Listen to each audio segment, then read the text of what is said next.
Ladies and gentlemen, now it's too late with Alan Mosley. No, it isn't. It's not though, right? I don't have another intro thing. That's all. Yeah, I know. We need to. It's been a while since we've done a community stream, though. Really, it has. Yeah. What was the last one we did? Diffusing bombs? Was it that long ago? That could have been. Yeah, I don't know, because I feel like the only other thing we might have done that would have been a community stream would have been a tier list, but our tier list kind of morphed into just the show. Yeah. Yeah. We did so, that. So anyway, hey everybody, hey guys.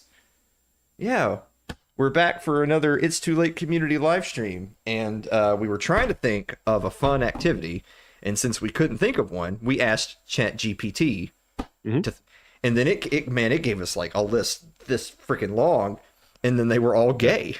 So then we just... It usually is. Yeah.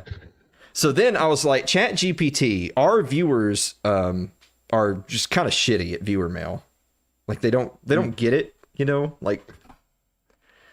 And so anyway, I was like, ChatGPT, give us some viewer mail. And boy, GPT like spit out 150 questions like that. And all 150 of them are ones y'all have never asked. So just, I'm not picking on any one person. Yeah. You know what I'm saying? All of them. I don't know. I'm surprised I feel they like haven't gone to chat yet. Right. See, that's why I like you, Dave. You're a thinker. Yeah. If you had been backed into a corner, you'd have been like, ChatGPT, what's a good viewer mail question? Yeah. And you start going through there like, no, if someone's asked that one, he'll yell at me. No. Yeah, I'm going to yell at for that one.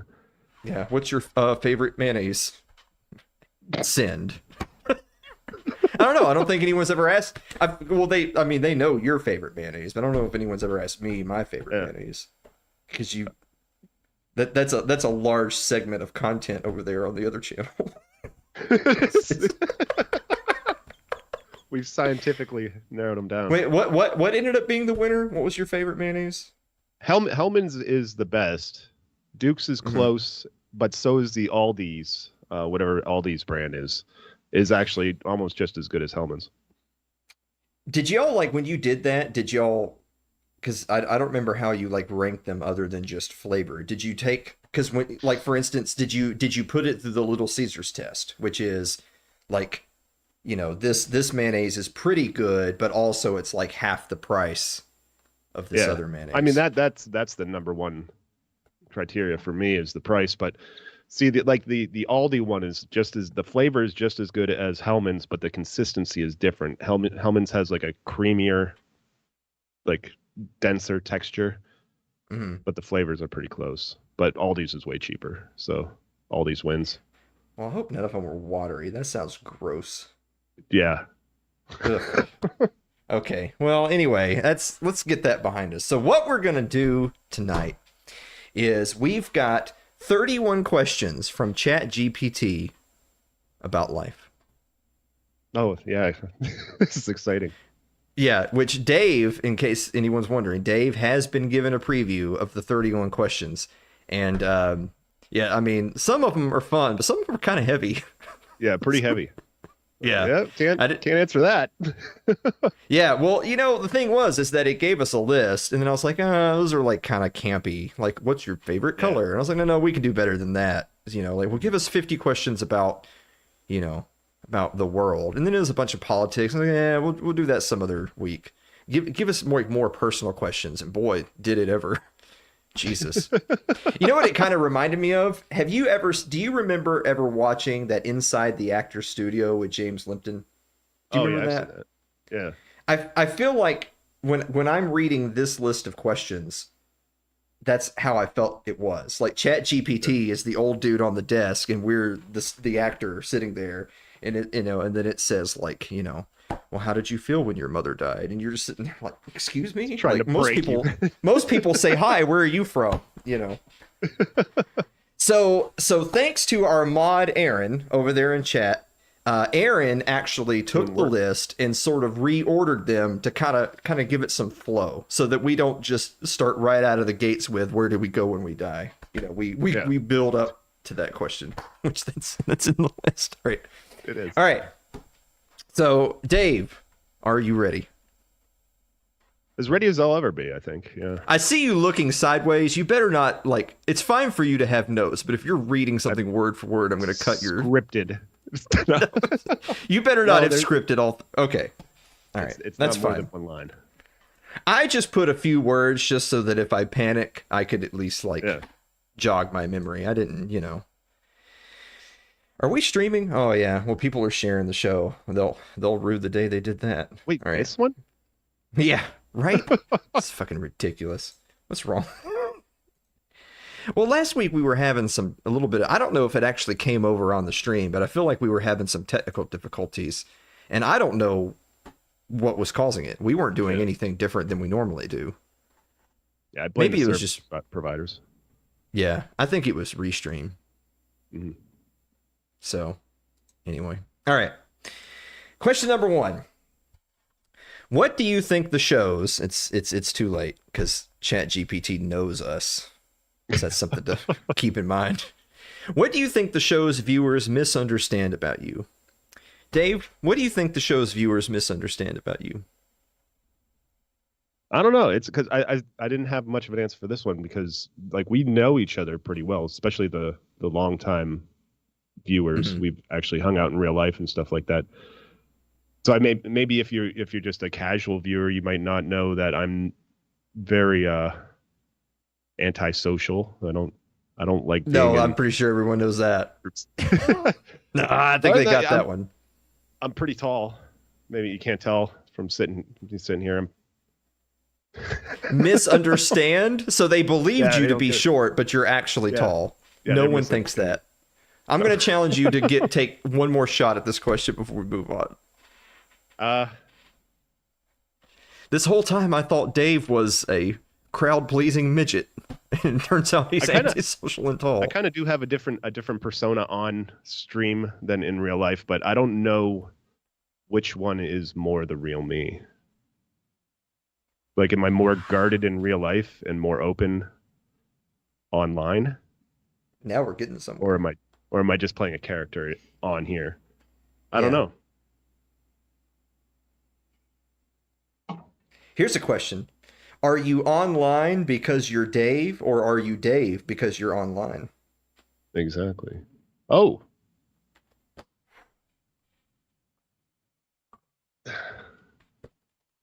I don't know. I really like doing this stuff. I don't know if I would be online if I didn't have to be. I would like to make shows, like be a producer, but I don't know if I always want to be in show. But no, I think I do. I like this. I like being on. See, that's the thing. I think this is what I suspect. See, this is, by the way, this is what I knew was going to happen with the list. We get like 2 questions in, we're just out of time. Yeah. I suspect that if I messaged you tomorrow and I said, Dave, great news. I've got, just like pick some random comedian, I don't know, whoever. Yeah. I got Shane Gillis. He's going to be the new stooge for me to rattle with, and you just need to sit there and shut the fuck up and hit the buttons. I think you'd be upset. And especially if Shane's name on the show is Dave and he wears like an Adidas thing. He just takes He wears the glasses. Yeah. I think you'd be mad. I think you'd be mad. I might be a little hurt. I don't know. Mm-hmm. I'd still do it. I still think it'd be fun, but it wouldn't be the same. There's other worlds than these. Okay. It'd be cool. All right. Producing a show like that. I think that what the show's viewers misunderstand about me is that this actually ended up evolving into, your answer ended up evolving into a similar answer of mine, which is, this isn't me. I'm actually playing a character on TV named Alan. Like, so the character's name is Alan, just like my real name is Alan, but this Alan is not Alan. But then that starts to raise the question of, have the lines now blurred and we're just schizophrenics?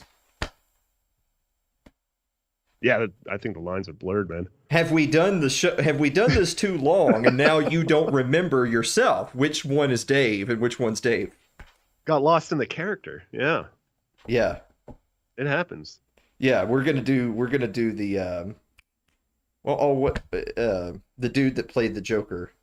And is that Ledger? OD'd. Keith Like Ledger, that's whatever. us. Yeah, Heath. We're gonna Heath Ledger. we're, we're too deep in this. Yeah. All right. Well, that we were Yep, supposed to that was start all off right. with a fun one, and all of a sudden it's got a little bit problematic. Yeah. Hey, let's keep If going so, problematic. yeah, if Celeste were here, she would have already taken a screenshot of both of us staring blankly into the distance with a half Yeah. laugh, half concerned face. All right. What would make you quit the show instantly? Ask me again May 17th.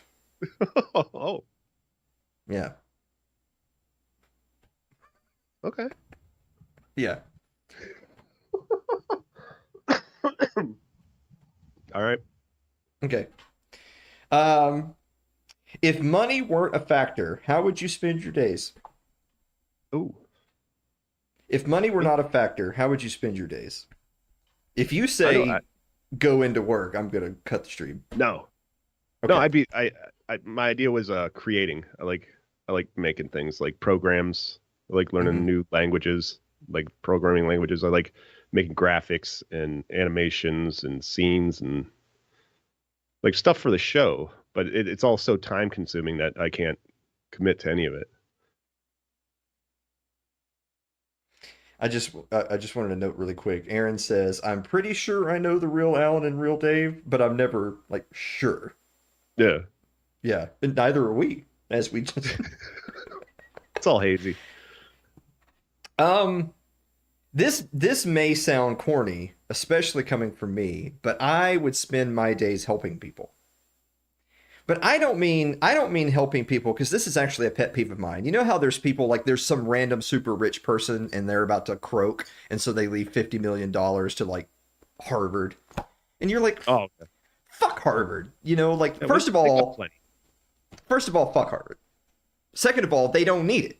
Like Yeah. imagine if you just picked 50 random people from your hometown and wrote them $1 million check. You just transformed their lives in a way that a more endowment to Harvard could never do. And I apply that logic to a lot of like big charities and like Mhm. because at the end of the day a lot of those people are basically like just getting a tax write-off. I didn't say get a tax write-off. I said help people. Because I don't think that necessarily go if money was no object, I don't think helping people necessarily is walking down the street handing out, hundos. I think Yeah. it's more like you like because I've thought to myself before, like if I won the Powerball, it's like that whole like, if I won the lottery, I wouldn't tell people, but there'd be signs type thing. Like I don't think that I would like I have like my core group of friends and loved ones. And I don't think that I would message them privately and be like everyone gets $1 million because I feel like for one no and then two I feel like that's ultimately going to be wasted.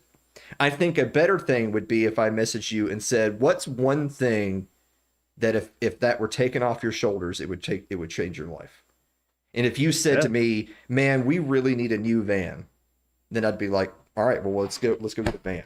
I wouldn't just write you a check. I'd say let's go get a van. Yeah. Yeah. Because I feel like that matters more than just writing a check. I like that. Yeah. So that's what I would do. Wow. Yeah. Now you That's really very- don't know the real me. This is just a character. Yeah. This is we're on TV right now, so this is all bullshit. Yeah. What's happening? Well, I mean, the thing is though, is like, because I'm not a big I want person. Like, are there things that I would go buy if I won the? Of course. I mean, obviously. Yeah.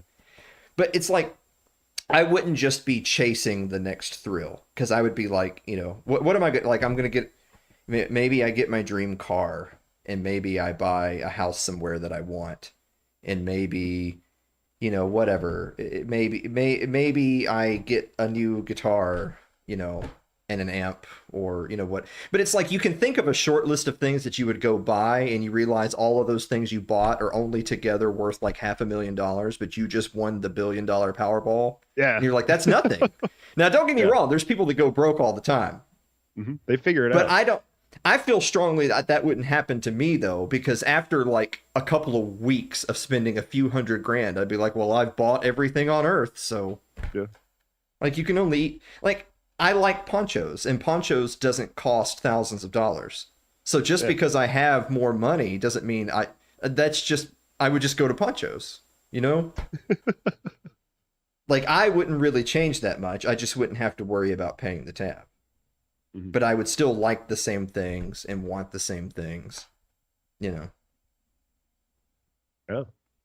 Like you ever Oh see yeah. like a random cartoon and like the main character wins a bunch of money and then they go and blow it like they're sitting there eating like caviar or whatever. And you're like, but I don't like caviar, so that's stupid. Yeah. Yeah. Don't do that. Yeah. Um. All right. This has been a good stream. Yeah. Yeah. Good conversation. Uh, the lack of furniture at Alan's place confirms he is not materialistic. Have a I've seat got a on the rowing chair. machine. I've got an yeah. I've got an extra chair now. So Oh, neat. yeah. We can all fight Yeah, over that. we're living large here. Uh, what do you think is your biggest fear about the future of media? Oh, What's your biggest fear about the future of media? I put there. Oh, uh, it seems to be going in the right direction right now, but for a while, it's the lack of having the freedom to say what you want to say. It wouldn't be good anymore if you have to stay within the confines of allowed thought and speech. Hmm. So I think that'd be my biggest fear is if they just did start censoring everything and we wouldn't have stuff like this. Oh no. I'm sorry. I'm emoting what the audience is thinking. Yeah. Um, I my biggest fear, because I think it's as much a media thing as a generational thing, is that people's attention spans just shrink and shrink and shrink, and Oh, also like people's intellectual rigor shrinks and shrinks and shrinks, and the result of that is that greatness can't be replicated. So like yeah. I'll give you one media example. I'll give you a movie example. So like, you know, I'm people who know me know I'm a big Tolkien fan, big Lord of the Rings fan. I've read all the books, read the Silmarillion. Like I'm that level of nerd. And but I also love the movies. The Lord of the Rings movies, by the way, not The Hobbit. Um are they as good as the books? Of course not. But are they as good as they could have been for all the circumstances involved? Absolutely. I think they did a Yeah. fantastic job with the films. And I've seen people write essays and do documentaries on all the reasons that they think that that could never be done again. And it's like when you look at all the care and attention, like they got a whole crew of people that really believed in the project. And like they got armorers to make the real armor and the real swords. And like, you know, they have like thousands of pieces of chainmail put together by hand by these smiths Wow. and stuff. And they filmed on all these locations and they built all these huge they're miniatures, but they're huge, you know. Mhm. And they did all the practical effects and then combined with, you know, CGI and stuff in like its early days. And they filmed all three movies like back, you know, at the same time, back to back to back. And the studio basically mortgaged its entire future on this huge project, which of course paid off, right? It was a Yeah. monumental success. But they're like, but there's a million reasons why that won't happen again. And it's like, well, that's awful. That's Like, sad. Yeah. why can't we have nice things? And the answer is because people are retarded and studios' priorities have shifted Mhm. and they don't believe that audiences really care. That's not, you know, they just want the Minecraft movie. They don't want the Lord of the Rings. And it's like, well, then the audiences are wrong. And I mean, yeah, if they can sell the tickets for something that costs a lot less and is a lot less of an investment, that would make sense business wise. well, like But you, because we've talked about, I don't know if we've ever talked about it on the show. I swear we're gonna do like the Tinder stream someday, but we've talked about on before privately, and I have with other people as well, that I have learned some new terminology recently. That like you know how you have your generations, like you have like Generation X, and then Mhm. you have, the millennials, and then you have, whatever, the Zoomers, and now I guess now you got the alphas, and we're back around. Um, but then you also have like your sunset millennials, and then like your sunrise Zoomers, and what that means is when you're like very near the generational line, it's like, are Yeah. you more like this generation or are you more like that generation? Okay. And so I have learned from experience, don't ask me how I know, um, that I am very near the line between X and millennial. I'm technically a millennial. Yeah. Shocking. But I act more like a Gen Xer than I do a millennial. Mhm. But what that means then is if I'm an old millennial, then a young millennial, which means we're technically the same generation. Like we could be like Yeah. brother and sister. They're way different people than me. Like Yeah. people who are 6 or 7 years younger than me, and by people I mean women. I'm like, what? Are you even speaking English right now? What are you saying? And it's because the world they grew up in, even though it's only a handful of years different, is a different world than I grew up in. And our Yeah. cultural references are different. And the technology we had as children is different. And all these different things. And all of that culminates to, even though, like, from a generational standpoint, it's like, oh, well, yeah, y'all are together. Y'all in the same generation. We're very different people. And so those people, like the sunrise millennials into like Zoomers and beyond, those people are like, oh, the Lord of the Rings is longer than 95 seconds. Left, swipe. It's like, here we fucking go. Enjoy your ticket to the Minecraft movie, you dump. I'm gonna try not to use coarse language in our community stream, but Oh yeah. It's a family show. anyway, they know what they are. Yeah, I'm right on that. Property. I'm on the other edge of Gen X. So yeah, I dig it. Yeah. So 'Cause you're a the young Gen X, like really young yeah, Gen X, and I'm a really old millennial. But I yeah, feel like you and I are pretty similar people. Whereas some pretty of the close. people I've sent you, you're like, holy shit. Yeah, a Those are different race. yeah. Yeah. Those are a different species. Mhm. So anyway, yeah, Aaron, I don't even know what that means. It's just something you yell and people laugh. Matt Lacey, did Alan really get the X chair? No, but Aaron, if you share the links, you guys can buy me an X chair. And by an X chair, I Yeah. mean pay for the live event that I can't afford. That's in 28 days. Oh my Um, gosh, yeah, it's I'm gonna it's buy a getting. fan. I'm getting scared now. Well, I've been pressuring myself. I'm like, oh, I wanted to have a van, like a new van for the family before the thing, and I'm like, you know what? The cost of renting the van for the week, I'd Mhm, have to do that 23 times to equal the cost of buying one. So it's not that bad of a deal. mhm. That's It's no certainly hurry. a way to think about it. Yeah, I don't know. Yeah, maybe this stream or another stream like it in the next couple of weeks will be you guys' annual gas money stream to get to Oh yeah, that's cool. Tennessee. I'm not drinking Peepsy. You can get that right out of No, your heads, but they have all the different colored cans now. you can't you can't just call them colored, Dave. Oh yeah. All right. Do you think humanity is heading in a good or bad direction? Whew. Ooh.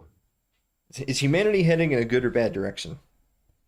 I think it's on a precipice right now Hmm. where it can go either way, but either way is going to be extreme. It could be extremely, you know, evolved and love and spirituality and stuff like, or we could just go full police state lockdown Mm. nightmare. So I think I can go either way. I feel like some of what we just said for the last question has kind of bled over into what direction Yeah, yeah. humanity's going. So I think to me the obvious answer is bad. Like hello? Like so something that we have talked about with a couple of different guests on the show that we've never like really delved deeply into. But there's Chesterton's fence, which is talking about G.K. Chesterton and the concept of you come across a field and there's a fence. A certain type of person says, "Well, I'm trying to walk this way, so tear down the fence." But another type of person asks first, "Why is this fence here?" And Yeah. I feel like and the concept of it is you're talking about the hard-earned wisdom of ages. It's like, you personally Oh might yeah. not know why a certain thing is the way that it is, but do you just instantly throw the baby out with the bathwater, or do you think, well, let's ponder perhaps why did my parents do things this way? Well, instead of just Oh yeah. assuming they were stupid, I should wonder why. Or God forbid ask, you could ask, but even if you didn't have a first person account, you could be like, Yeah. well, why if society has done things a certain way for centuries, and then a whole lot of really loud people say that we should do it this way, Yeah. They even know if better. they have strong arguments, there should still be the answer of, well, it's like, yeah, but we got here doing it this way, Hmm. so And we're why doing pretty would good. we? Yeah. That's what I always say was um we're not too far away from tearing each other apart literally in the streets. So I think we mhm, gotta guard some of the things we do carefully. yeah. So the older I get, I know that there's kind of like that trope of, when a person is younger, they're more liberal, and then as they get older, they get more conservative. Mhm. And I'm not necessarily talking about politically. It's really more like culturally, Yeah. traditionally. Um, I On the one hand, I feel like that doesn't describe me, because I pretty much am the same person I've always been. But then again, in very recent times, like just in my late 30s, I'm becoming more not just conservative, but like extremist, like extremely culturally conservative Yeah. compared to before. And it's not because I don't think it's necessarily because I've changed my opinions, but it's more that I seeing the world around me going the other way, and I feel like it's wrong. And Yeah. so since I can't Dangerous. change them, I'm just Hmm. going to be a counterexample. I'm just going to weigh the scale the other way myself. Hmm. Yeah, I agree. It's kind of like well, I can't change the way that they raise the kids across the street, but my kids are going to be this way. Because what Hmm. else can you do? Unless you're going to go smack those other kids around, then you're going to have Yeah, some they don't like explaining that. to do. I don't like that. Um, okay, we're going ready to go head first. Do you believe people are generally good or bad? Oh, I'll go first. Yeah. I think people are generally good. I don't know how big the margin is. I think their situations can change people. I think, you know, there are bad people, but it's like I think your environment can greatly influence how you act and what you're willing to do. But I I think think this is in a the good environment. I think this is the kind of question where you can talk yourself in circles. Like you can think of a example of Yeah. one way, and then you could say, but on the other hand, and you could go back and forth forever. But you Mm, think, because the question is generally, you think yeah. generally people are good. Yeah. I think so. Um, so this is probably the first big one that we disagree on. Then I think the natural state is bad.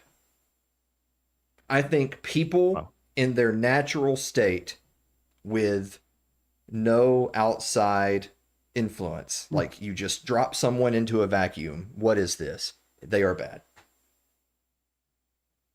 I think that people by nature are greedy and selfish and narcissistic, and you could argue scientifically that that's part of like self-preservation, right?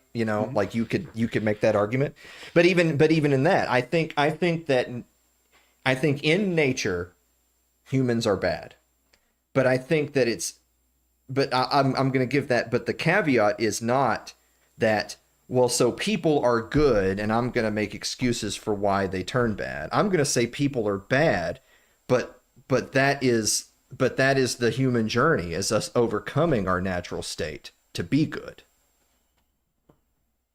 Actually, I like that. Well, I mean, we're all born in sin, right? I don't know of about the that earth, dumb of fucking this horse world. shit, but I just said fucking horse It's gonna shit. come up. All right. Oh well. Wait, what can you do? You know. All right. All right. That one went pretty well, I think. Yeah, we handled it. All right. How do you Got that all cleared decompress up. when the world feels overwhelming? How Oh, do you that's decompress what when you're overwhelmed? unhealthy coping mechanisms. Hell yeah. Yeah, usually. Yeah, Hell yeah. just crush it down, drink. I Hmm. don't know. Eat too much. I don't know. Yeah. I should have sent. I didn't send you my notes because I didn't want to like sway, Yeah. the conversation. I literally just put in all caps EAT. Dude, I just consume. Swallow your feelings. Yeah. Yeah, eat. Man, like I could eat. Yeah. Yeah. I don't think I do that. I don't think I eat to cope, but I can eat just Yeah. for no reason. But yeah, obviously Yeah. mine's I'll drink the problems away. Mm. Yeah, see that's because that's the thing is that I feel like since I'm not a drinker, you're Yeah. you're looking for that thing. And so for Yep. me, I just, I got to eat. So, Is it sweets or savories? What's your comfort food? see, I could sit here and name sweets that I like, but Yeah. it's not necessarily like that. It's kind of like I've had a bit it because I'm the person who I've had a shitty day, right? Like, oh man, I had to get Mhm. my tire patched right at the start of the week. It's just here we Mhm. fucking go. It's a typical Monday. I'm not even 30 minutes into my workday and I'm already pumping myself up with I'm gonna reward myself with, a tasty treat after work today. And that's bad though, right? Oh yeah. That's not good. Yeah. Yeah, there's Like something I to should that. be rewarding myself with like running a 5K, not reward Or myself at least with going for a hike. Yeah. Some nature. well, because there's people that do that. There's people who when they need to Yeah. clear the head, maybe they go for a walk, they work out. I just consume. Yeah. I'm trying to put calories in my stomach next to the rage so that it kind of like Yeah. packs it in. Yeah. Got to take that rage to the gym. Start moving some metal. Yeah, but I don't want to move metal. I want to hurt people. That's You why can I hurt don't go yourself. out. That's why I don't go out. Just You just yeah, stay that's- home and hurt yourself. Yeah, this is why I have all this stuff at home. Yeah, I can't be in public when I'm feeling a certain way. I can't be around people. All right. Yeah, the same person who wants to help people then said that. All right. What's one thing about adulthood that no one warned you about? Oh, Yeah, just one. they What's they warn you, but there is a lot of responsibilities. Like there is a lot of stuff that needs taken care of and gets ignored. There's a lot I of it. think I'll let you answer first, but I like that you said that because for me it's you get warned of lots of things, but it's Yeah. not that it's necessarily falling on deaf ears. It's just that there's certain things about life that you can't cope with until you're in it. Yeah. And then you're like, Yeah, "Oh, you got to get eased into this stuff. You can't just yeah. you can't like drop all this on a kid. Yeah. Yeah." That So, was all right, that so was what's it. so just responsibilities? Yeah, Just there's a going from lot of 0 them. to 100? Yeah. I mean, it takes Yeah. like, like I said, 20 years or something until they all start, and new ones just keep coming up that you never even Mhm. thought of. It's Yeah. wild. Mhm. So for me, and maybe this is a more recent thing, is like the acceleration of time. Like time is relative, Oh, right? yeah. And so obviously for an older person, Mhm. a year goes by and they're like, man, where'd the time go? But obviously for a younger person, a year, and by the way, there's also a scientific explanation for this. If you're, Yeah. if you're 8 and you age a year to 9, that was like 1/8 of your whole life just happened again. You're like, whoa, that's a lot of That's time. a substantial portion. Yeah, but when you're like 45 and you go to 46, you're just, ugh, on to the All next of them? one. Yeah, Yep. right. So for me, it's the acceleration of time. I've been in how time gets shorter, both in Mhm. real terms because we are finite and there is an end point, but also in terms of the way, yeah, also in terms of the way we experience it. Also, because it's a double whammy, right? Not only are you Mhm. getting closer to the end, but it seems shorter every day. And you're like, Yep. God, fuck. That's it. I heard that life's like a roll of toilet paper. The closer you get to the end, the quicker it goes. You know, it's like the roll gets smaller. Mm-hmm. Yeah, and then it goes to shit. Yep. Goes to shit. All right. Um, well, like I've had here recently, like I don't usually talk about stuff related to like personal friends and family on the show, but this isn't the show, it's the community live stream. So like, my parents are getting up there in years and my Mhm. dad is a decent bit older than my mom and he's always been the caretaker. He's always Yeah. always done all the work, he's always provided, he's always taken care of lots of other people because that's just what you do. That's what the person does is, oh, you've got a neighbor who needs whatever, well you just go do it because that's just what you do. It doesn't have to be asked, you just do it. But he is now at an age where he just simply cannot do things he used to do. That's just reality. That'll be for all of us. I mean, I chopped my fingers off, so I can't do certain things I used to do, and I'm still young. Um, but and he's also starting to have some health problems that are associated also with getting older. And so that has hit me like a ton of bricks. That I'm Mhm. like, I looked at this person yesterday, it feels like, and they were Yeah. just person. And I Invin- look at them today Invincible. and they're like, "Oh, they're old." Hmm. And I'm like, "That's me right there." And that's how it's going to happen. It's going to be you're you one day and the next day it's making end of life plans just like that. Yep. And so, yeah, that has happened to me a lot just in the last, God, I would even say 6 months to a year. It's happened to me a lot of I'm sitting here counting down the weeks to the live event, but then on the other hand, I'm thinking, but if we never get to the live event, then I'll live forever. So maybe we just, Ah, yeah. just kind of, just kind of pause I it right now, remember when right? that thing back there said like 302, and I wasn't even thinking about it. Yeah. Now it says 164. So, yeah. Where did the time go? Not here. That's where it goes. All right. Um, what's a belief you held 10 years ago that you don't anymore? Ugh. I don't know. I'm an old man now, so I've been right about everything for a pretty long time. So I don't think 10 years is far enough to go back. I don't believe that. No? I don't believe any of those things, but I also don't believe that you don't, because if you've noticed, I don't know if you've noticed this, Dave, or not. I have gotten into the habit of when we've had some of our really big guests on the show who've been on the show before, and then they're making a repeat appearance just in the last, again, probably in the last 6 months to a year. I've been asking them what's something you've changed your mind on, because I feel like if Yeah. their answer is nothing, then that's a cop out, and they're actually being disingenuous, or they don't want to answer because they're Maybe I'm embarrassed. doing those things. Well, I'm not going to let you do those things. 10 years. That'd be 2015. I don't even remember that year. Nothing happened in that year. What was that? Jesus. That year does not even ring a bell in my memory. Um, no, I was thinking like Yeah. because like my big change was 2012. Obviously, that's when I got into the Ron Paul stuff. Hmm. 2011. So a lot of my beliefs changed then, but I can't think of anything that I was really holding on to that's changed. I'm sure it's there. I I'm just sure need it's somebody hundreds else of to point things. somebody else would have to point it out for me.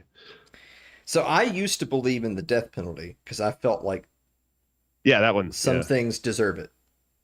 And then I changed my mind to not believing in the death penalty, Mhm. partly because of the state argument that they shouldn't be the ones Yeah. who control that thing. They shouldn't have Now the I'm opportunity to be wrong. But now I'm back. Now we're back in it. Now I'm back to being pro death penalty. Some people just need killing. Just like a public lynching, I think would be more, because if the public's wrong, well, they do that sometimes. The government's not allowed. I don't want them to have the opportunity to make the wrong decision. Well, that's certainly a take. No, wait, lynching isn't like a racial thing, is it? They just do that to like anybody, right? Yeah. I don't want to. Okay. You covering your bases all of a sudden? I just want to make sure that I'm not. Okay. All right. Okay. All right. Here. All right. Yeah. All right, guys. Dave doesn't want you lynched if you're a certain color. That is the opposite. What I was just. Or he does want you lynched no matter what color. Yeah. Equal opportunity. All right. You thought about it. We're only up to 10. So this is going pretty well. We got like 30 some? Yeah. Some of these are going to be rapid fire. Yeah. God, it's been 45 minutes. Yeah. This is... Oh, hey, Brian. Brian's here. Brian liked my joke. I was happy to see him come in. Yeah. Toilet paper joke. More white people have been lynched than others. Well, we're the best at everything.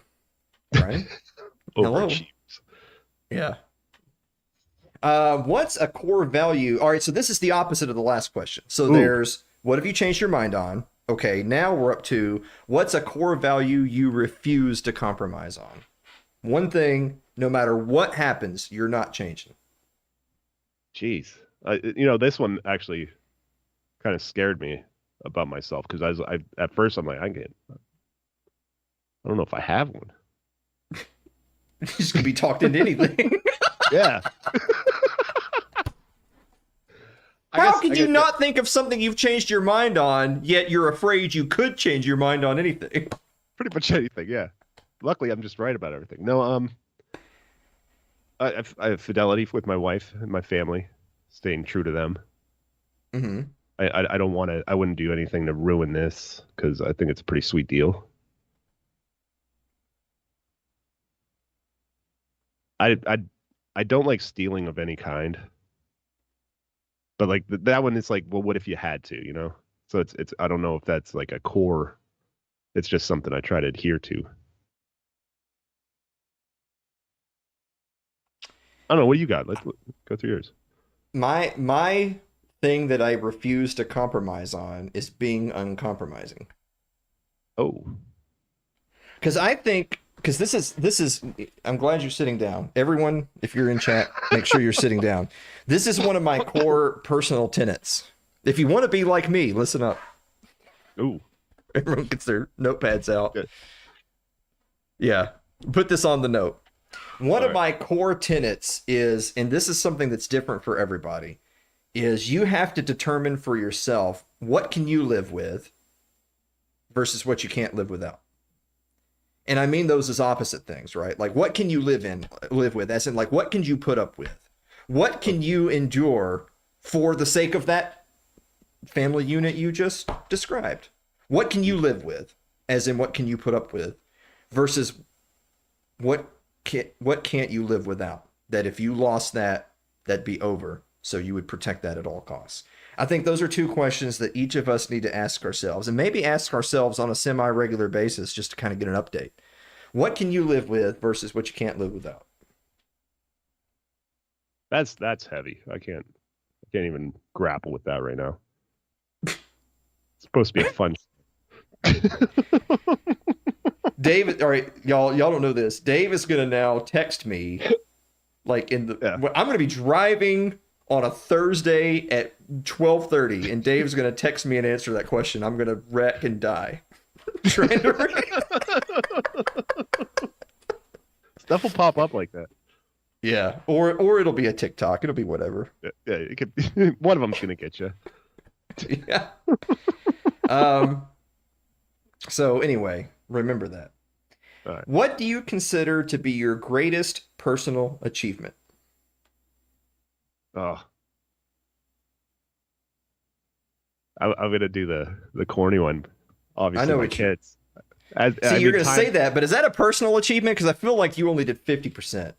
Now, time will tell because it's not just creating them, but what type of people they become. And I think Mhm. so far they're pretty good folks.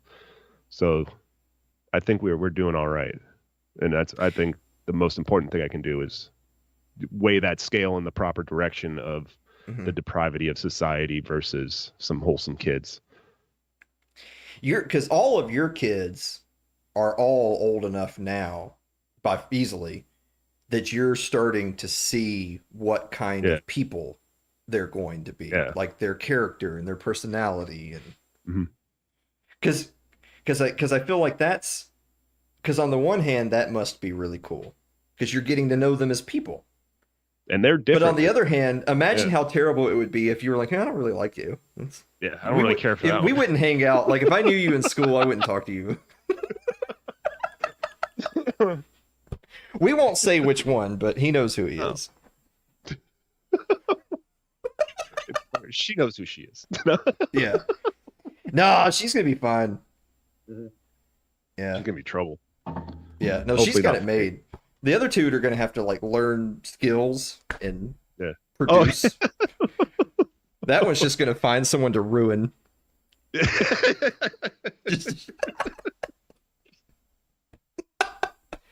All right. My greatest personal achievement. Of course, I used to be a musician. I still am, but I used to be too. But I used to be better than I am now for a variety of reasons. I feel like I'm still pretty good. Yeah. I mean, I don't. I think if I challenged myself to really get back to the same level of like guitar that I was, I probably could do it. But it would be enduring a lot of pain because just for Yeah. physical reasons. I feel like I could do it. I could go through the motions. It's just, am I willing to endure it?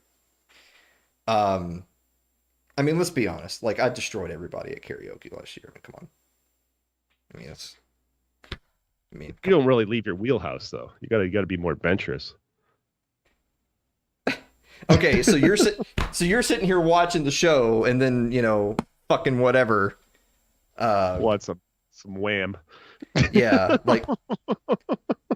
like Stevie Vai goes up there and just fucking shreds, and they're like, yeah, but you're not going out of your wheelhouse. I'm gonna need Yeah. to see some Bach or you know You got any Drake? 2 out of 10. Yeah. Uh, no, no. That's actually we're not. We don't have time to go into this because it's not relevant to the question. But um, actually, young musicians have to do the opposite. You got to figure out because at the end of the day, it's a free market. It's not about what you want Oh. to do. It's about how do So audiences respond. I used to play different kinds of music, and people would be like, "Yeah, whatever, asshole." But then I started doing jazz, and people were like, "Oh, it's that asshole. He's all right." yeah. And so the market is sending you signals that maybe this is something I should explore more, and I should do Yeah. less of what I want or whatever. Yeah. And so Never like work on I your did a weaknesses. Yeah. like I did a jazz concert, and I forget what year this was. It might have been. I think it was. I actually think it was around the first or second year of the gold standard. And I really wish that I had a tape of it so that I could just show you guys. Like I used to be somebody, because now you won't believe me. I was invited to perform in a benefit concert. And I mean, like, this was a sold out, like, concert hall. There's like a few thousand people there. And I'm not gonna lie, I torched that fucking place. Like I melted that place, and when the show was over, my plus one for the evening was like, "Hey, I'm out front. We'll leave together." And I go out front, and I can't even get through the hordes of people who are like, "That was so great!" Like people are fucking crying and shit. And the Is that the point one where you being of it blacked out? was, is that I black out during every performance. I don't remember doing the show. This is why I need the tape because I don't even. Yeah. But the point being was is that it was one of those because if anyone who's ever played a sport knows that when you're playing with people that are way better than you, it makes you Yeah. be better. When you're performing with other musicians who are like world class musicians, then it's just instinctual. It's like I gotta be 100% because these Mhm. guys can sleep through this and be better than I've ever been in my life.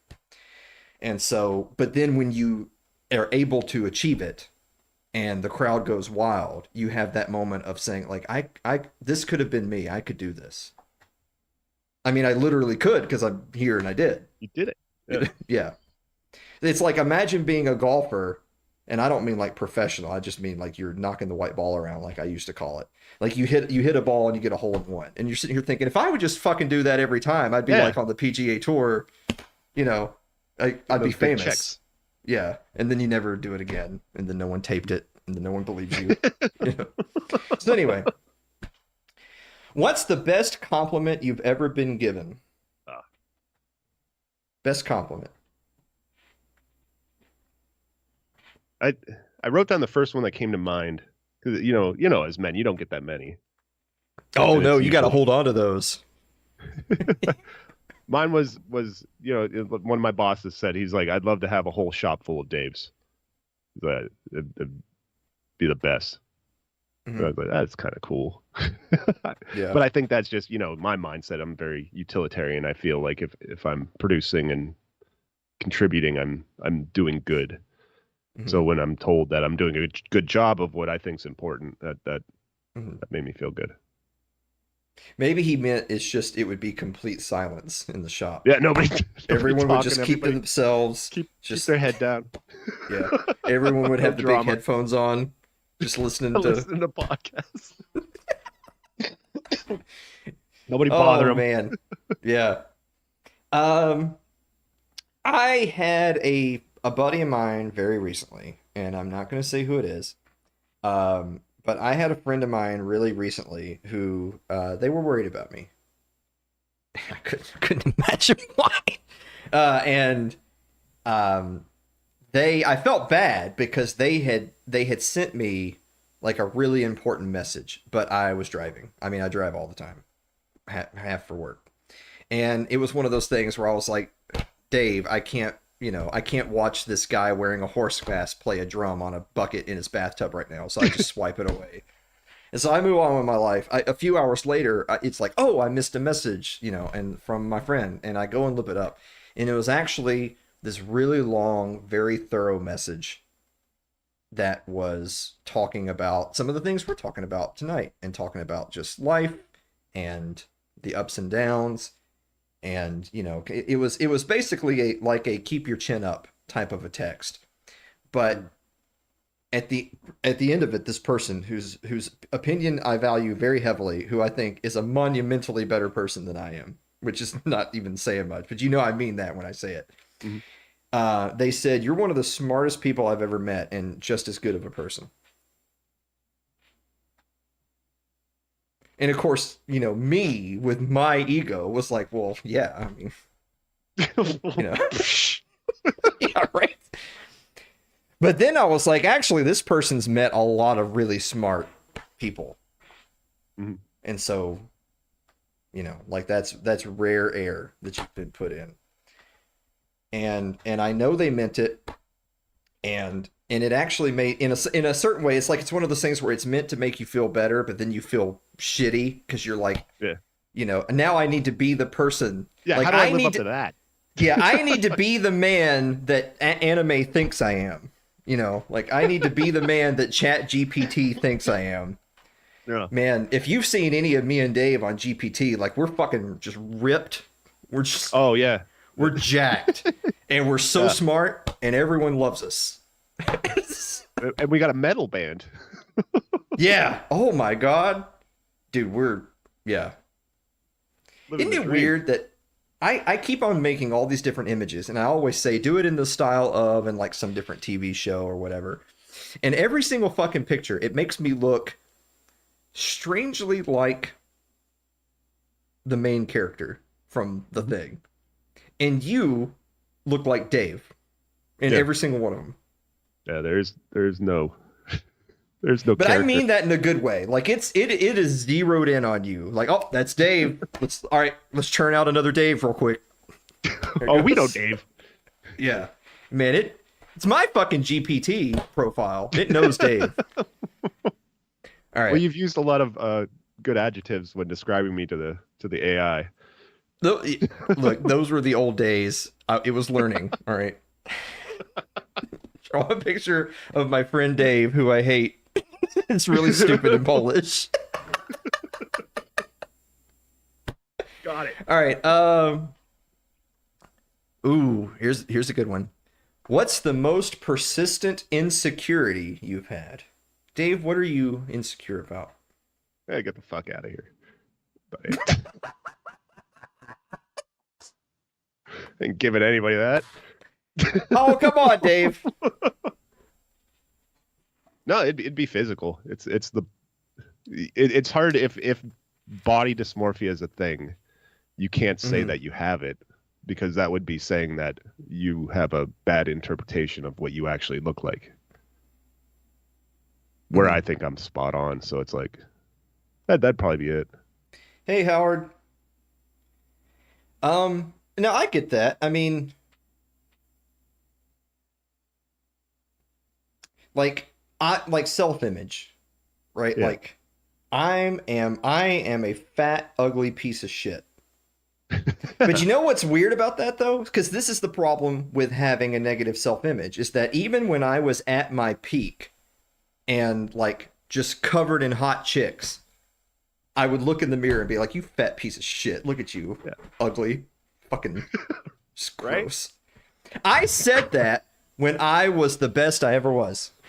Yep. I still thought that. Oh yeah. So even though I physically was better, I mentally was the same person, and I hadn't changed my opinion one iota. Mm-hmm. I feel like that's a problem. Yeah, when I'm like, I dropped like 50, 60 pounds. I'm like, oh, look at you. Now you're just skinny fat. Yeah. You're not fooling anybody. Yeah. Yeah, I thought that for sure. Like a few years ago, we had one of our live events, and I lost like a ton of fucking weight. Yeah. And I was just as me as ever. Mm-hmm. Yeah. It maybe even more so. I was more me than even now.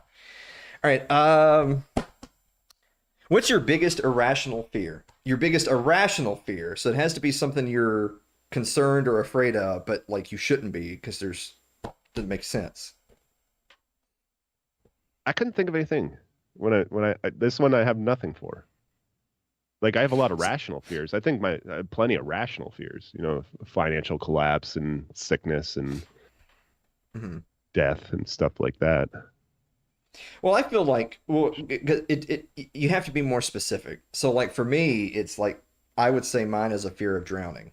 But it's an irrational fear because like first of all, I know how to swim, and second of all, I'm not in water. So it's an irrational fear to be concerned that you're going to drown when you can swim and you're not in water. That would make it irrational. Like where am I drowning? But I don't want to though. Would heights count? Like tall bridges? I don't like that. I feel like heights would be an irrational fear if it was like, well, you're not fucking cleaning windows on a skyscraper. Like, where are you gonna die from heights? And being tall, and most, like if you go to like scenic things, they have like the guardrails there, and there's a center of gravity. Oh, like you're getting the call of the void. Yeah, so normal people, you step up to that railing, and it's it's on your stomach. So to get over it, you'd have to kind of, but being taller, now it's down at your hips, and you could just lean a little bit too much, and then inertia's taken over. You hit that tipping point. Howard, what is your biggest irrational fear? Let us know when you get a chance, and we're going to comment on it on the show. So Dave's is heights, which is bad because he's tall, so he's just petrified all the time. Just sitting really where he goes. Bridges. Yeah. So that's why when you walk around, you're like crouching. Yeah, kind of.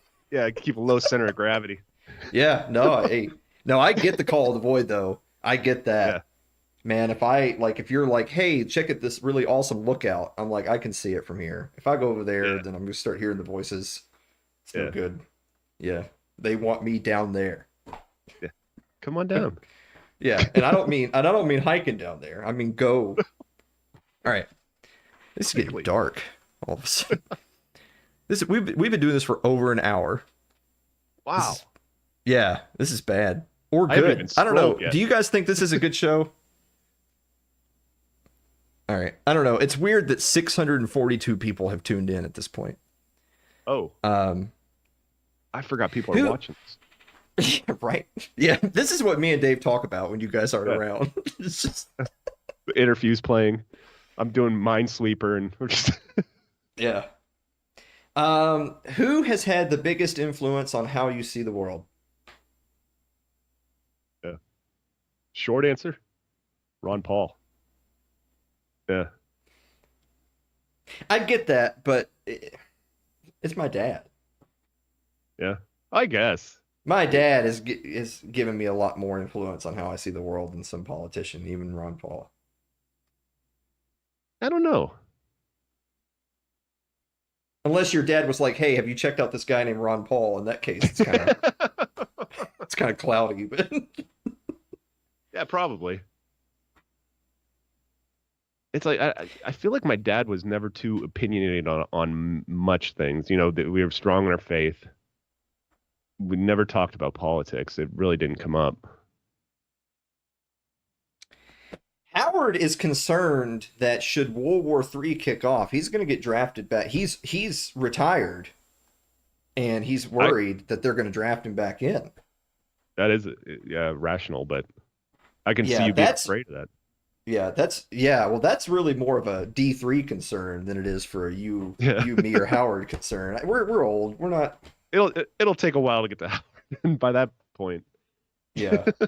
No. Yeah. They're going to be all out of D3s when they come calling for us. I had a friend at work who did that to his brother who was drafted in the Vietnam, Oh and yeah. he actually had his draft letter saved somewhere, and so he took his brother's draft letter and resent it to him, and almost gave him a heart attack.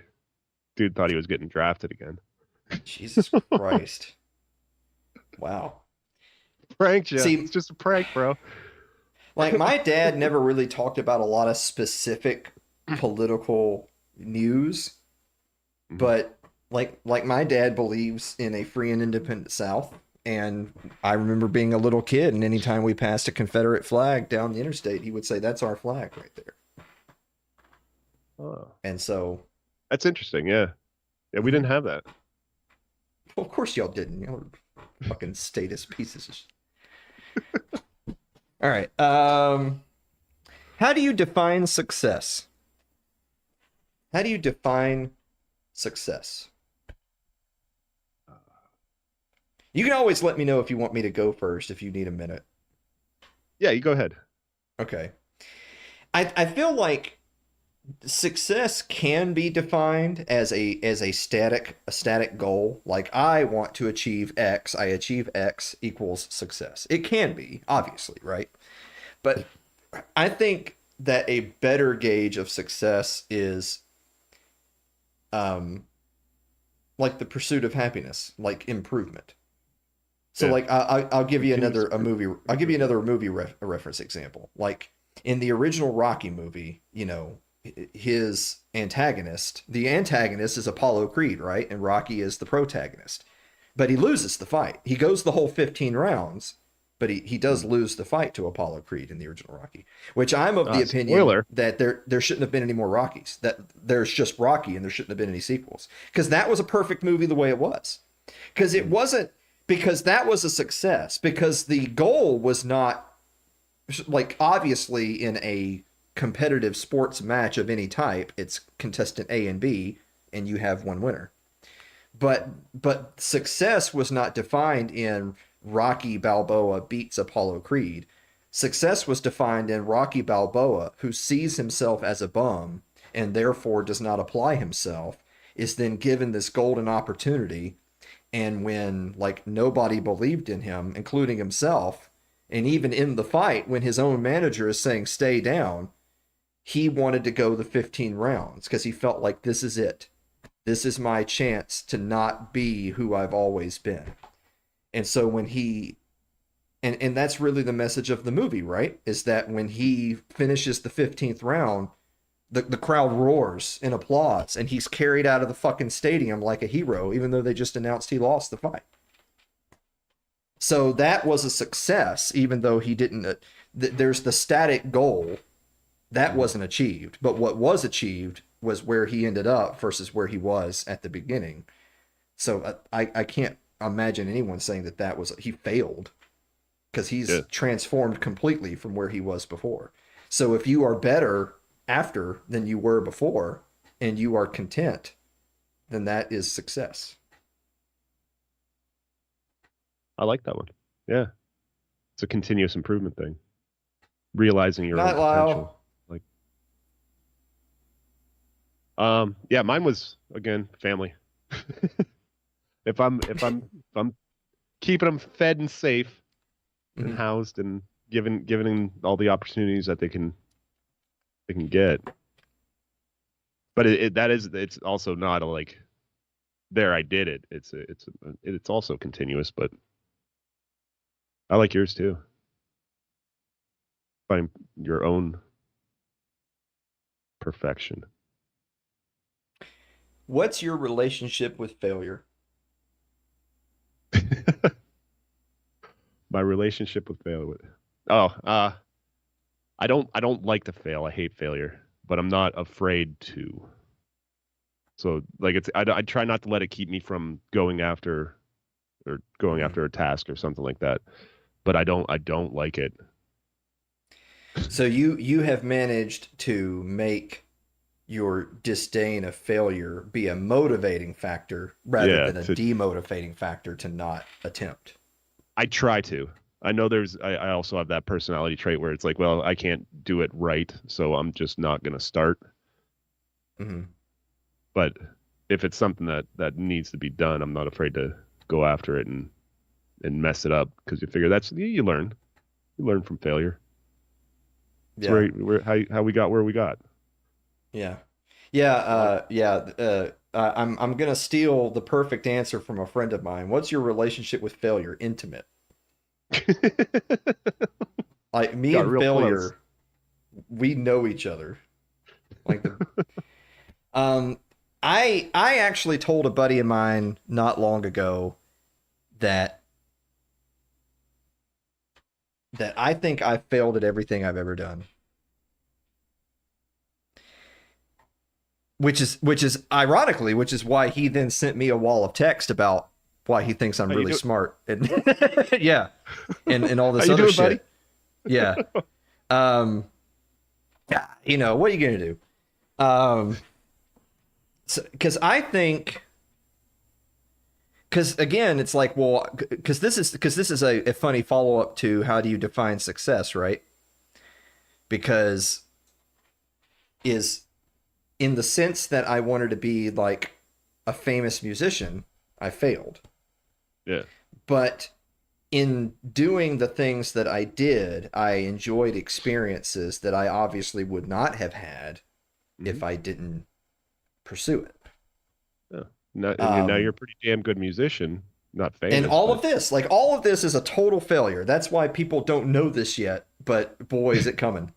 Um, but think of the people we would have never met hmm and the things we would have never done if we didn't do this.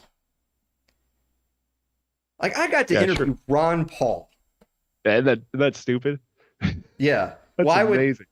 like cuz you so imagine so take the same scenario as now, Hmm. but we never did any podcasting, and I just get on the phone one day and I'm like, "Yeah, I'd like to talk to Dr. Paul." Yeah. That doesn't work out. It doesn't happen. No. No, it only happened because of this. Yeah. And I just use that as an example because everyone knows Ron Paul, but Ron Paul's not even my favorite interview I've ever done. And I don't mean that as a slight to Ron Paul. I mean it as a um, as a compliment to someone else. That'll be a good topic for the live show. There's Yeah. I could give you a list of moments that have been like my favorite moments that rank above that one. But none of those things would have happened. Mhm. Um, so you know, so again, it's like, well, what defines success? So I don't know. Long story short is we'll find the next thing to fail at Mhm. after we get done failing this one. Finish what we're doing. Yeah. Finish your plate before you get anything else. All right. Okay, boy, I'm so glad that we're just barely past the halfway point and ready for this juggernaut. Oh my goodness. Do you believe in fate or free will? I like how the answer is laughter. It's just Yeah. yeah. Let's dig in. Dave, do you believe in fate or free will? That's a tough one because I believe in free will. I believe you can do what you want to do, and but I believe you're gonna do what you want to do. So I think it's what's gonna happen is kind of known, maybe not by us, but maybe by some kind of universal consciousness. But we're free to do that. So it's like what did I even put? Yeah, that's all I put is you're gonna do what you want to do. So it's kind of fated. Well, but I think if you're saying that what you're going to do is going to be done and that could be known by someone, then that's fate. That's not free will. You Right. think it's free will, but it's not because it's fate because Yeah, you're that's fated to do it. a lot of smarter people than me have talked about this a lot more than I ever could. And so that's like I gotta park it right there. I definitely so like if fate is synonymous with like destiny, I 100% don't believe in that horse shit. No. I absolutely I'm a free will enjoyer. Yeah. You're a fate believer. I'm a free will enjoyer. Free will enjoying Chad. Yeah. And so yeah, there's the soy Dave fate believer, and it's like yeah, but it's like heaven and mysteries, and then there's free will enjoyer me, and it's just drugs and depression. See, I never knew what a Calvinist was until I got to know some people, and I don't like that. It's like I don't like to believe that it's predetermined and that but it's yeah. Like, is it really fate if somebody if an entity can if there's a time traveler that can just watch it and see how it's going to turn out? You know what I mean? I don't know. I feel like people who think differently than me should have to get like a tattoo of a number on their arm so that we know who they are and can set them. Yeah. All right. We should probably leave that one alone for now, I think. Yeah. That's, All right. Oh God. save that for What do you save that for another. What do you think happens when we die? Oh. We'll just go straight from free will to what do you think is going to happen after you die, Dave? Me or you? No, it's what do you think happens when you die? No, I'm strong in my faith, and I do believe that there is an afterlife, and that you have the option of either spending the eternity in God's light or in the darkness. So yeah. So what I think happens and what I hope happens are two different things. Because just because I hope something happens, I don't allow myself to think that's what's going to happen just because I hope it happens. What I think is going to happen is nothing. Just lights out. I think you just go away. Yeah. Well, you don't do anything. You don't exist. It's just we put you away. Let's get rid of this. Yeah, it's no good anymore. It's worn out. Yeah, you're gonna fill out that little card that says that, like, they can take your organs, and they're like, "What are we gonna do with this?" And they just throw it all out. Yeah. Spoiled. Could you imagine them getting to the liver? Jesus. Oh man. Yeah. All right. He marked this on the card, dick. Yeah. What I think is gonna happen is nothing. What I hope happens is that, because I think it's more the extrapolation is that Because I think I've said this before. I think that if there is a heaven and a hell, I think this is hell. I think in so much that you can believe in the concept of going through hell to get to heaven, I think the world we live in is hell. And I know that there's people who hear that are like, well, your life just must suck because this is not hell. I'm like, no, but it is, though. This is Nirvana is not meant for this world.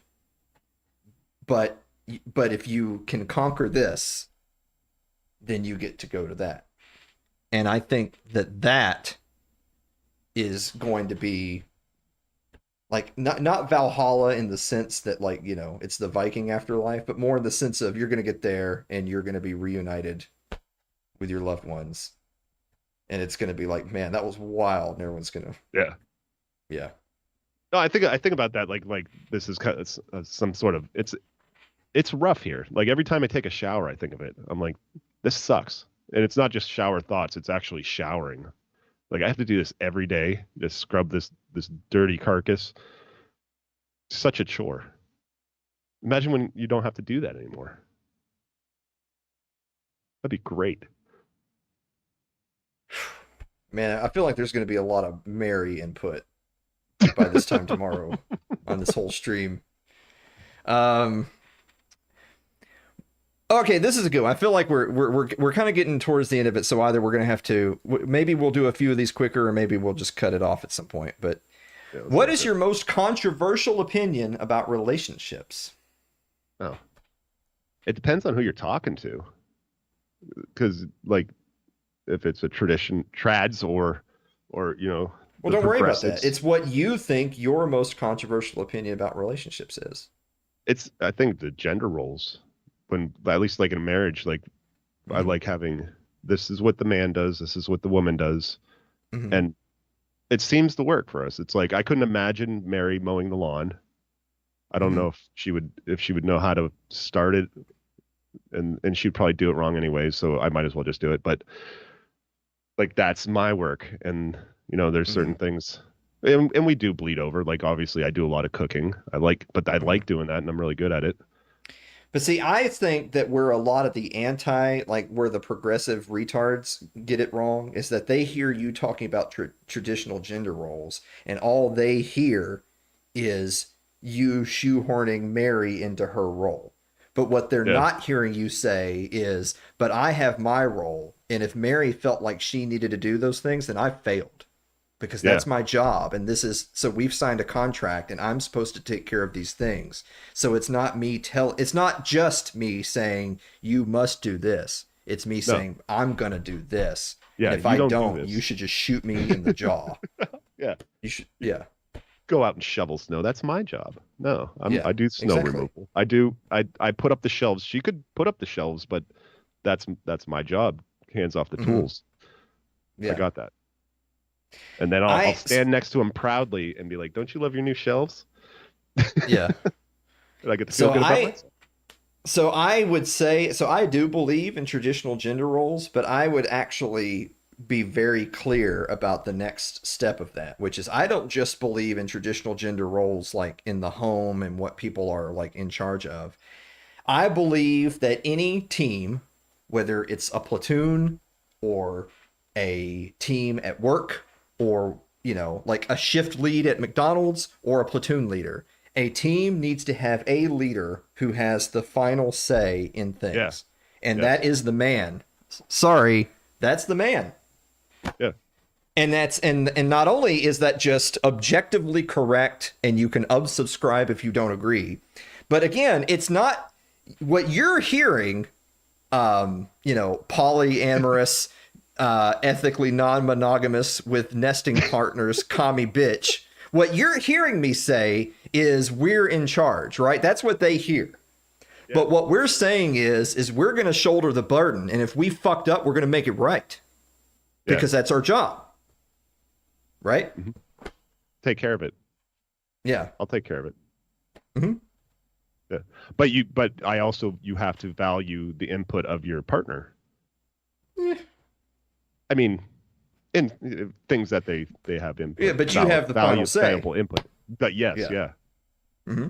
But I'm not. Well, I mean, a good leader solicits comments Yeah. and suggestions, but you have the final say. Yeah. Yeah. But again, the point being is that you when you say I have the final say, you're not saying neater, neater, neater. Actually, you're saying I have the final say, and then you're like, oh fuck, because It's heavy as the there's head. decisions that have to be made, and sometimes it's hard. Yeah. Yeah. Mm-hmm.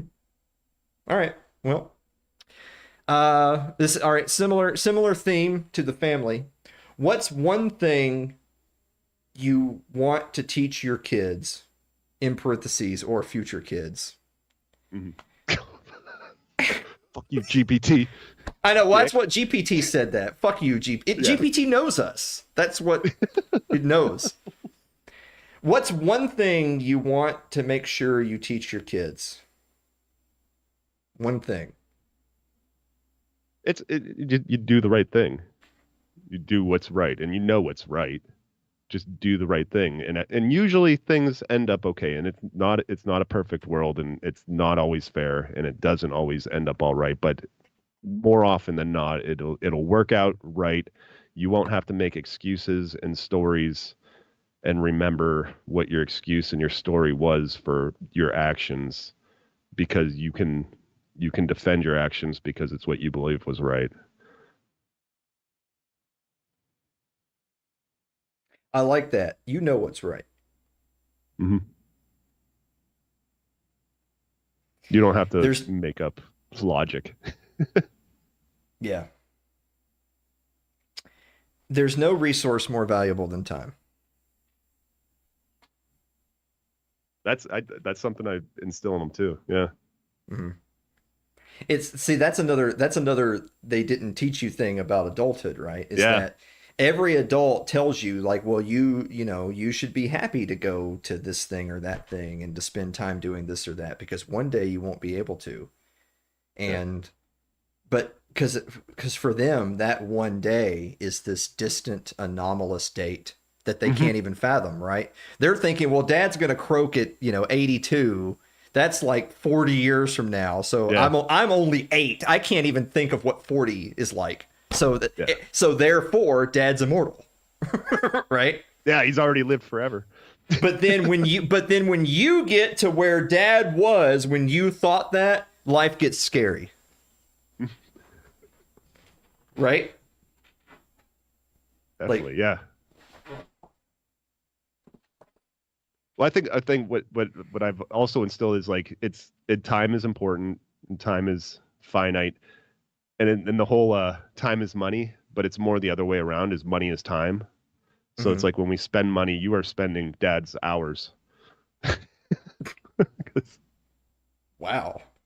I don't really put it like that, but that's how I think. Yeah. Oh, And yeah. I they're can like, see that. Yeah. and Yeah. so I think I want them to think like that too. Like, okay, I want this little thing, but I'm gonna have to put in so much time, so much of my life to gain that little thing. Whether it's I'm buying it for them, or they're spending their money, Yeah. even though they're not working yet. They kind of got that mindset. But don't make us go all cats in the cradle, Dave. I Yeah, I understand what you're saying, but no amount of money ever bought a minute of time. So yeah. It's a weird circle there. yeah. So the next time that one of your kids says, hey, Dad, watch this, because they want to like jump off the roof with a like plastic bag Yeah, to see if they float, you better watch because yeah. it's gonna be rad. You don't want to miss it. It's gonna be right. That's off topic, but I just wanted Hey, to let hey, you know. Mary, come look. Yeah. Look what he's gonna do. Don't worry, David built it. Chris is gonna try it That's out. that's your kid moment right there. Yeah. All right. What's your biggest hope for the next generation? A revival. Of what? I think like just what it is. Coming back to God, and whether you believe in God, the book that's based on him has some pretty good framework for a society. I mean, some of it gets pretty wild, but you get to the New Testament stuff where it's mostly like, do unto others and take care of each other and love each other. But Yeah, I think conservative Christian values are a good societal framework, and I'm hoping that we start leaning that way.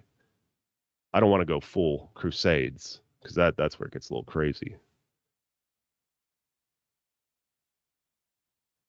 And I think it's kind of happening. If you look at some of these kids on the internet, they might be just sharing funny memes about the Christian Chad guy, Mhm. but it's a good trend, I think. Okay. What's your biggest hope for the next generation? My biggest hope for the next generation is that they will learn from our mistakes and forgive us for having made them. I like that because we're looking at the boomers. Yeah, and Look there's what you no did. forgiveness for them. Like in the hole, you know.